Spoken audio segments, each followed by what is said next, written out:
idol. Mga 1990s. Ito ng Hope for Kids.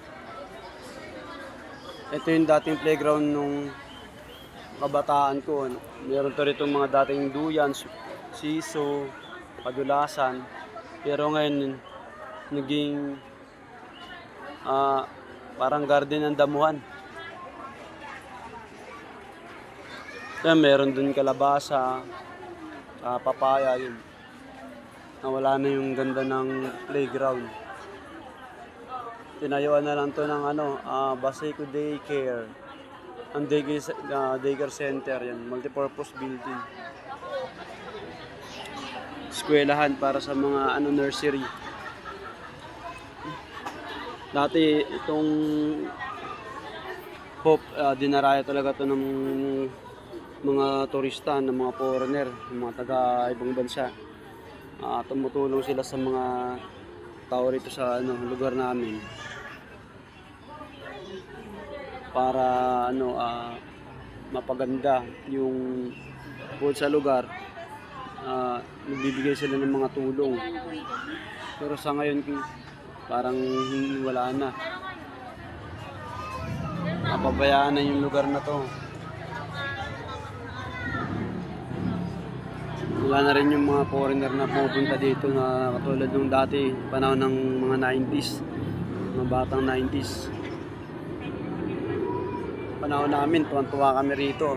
Lalo pag dyan, aakit ka ng alateris. Kukuha ka ng alateris, tapos kakainin nyo habang nakatambay kayo dito sa ilalim ng puno. Pero ngayon, mas tambayan ng mga bata ngayon yung cellphone, computer shop. Kaya ang katawan ng mga kabataan yan may hina. Mabilis silang mabuli. Kaya tulad ng mga panahon yan, yung panahon noon, kahit may bully, yung malakas yung pangangatawan. Tsaka sanay sa takbuhan yung mga bata noon. Ngayon, kunting galaw, hingal agad, pagod. Ang laki ng pagkakaiba ng 90s sa 20s. Na panahon noon na may respeto yung mga bata, ngayon karamihan bastos. Ayun mga idol, at medyo makalumilim din. Ang gawa na yung bagyo ay nakapasok na raw. Pero as far dito sa lugar natin wala pa namang ulan.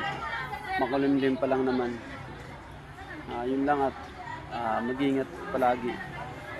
Lalo na yung mga OFW na natin yung mga kababayan. Nasaan dako kayo ng mundo ay mag-ingat kayo. Yun lang. Salamat.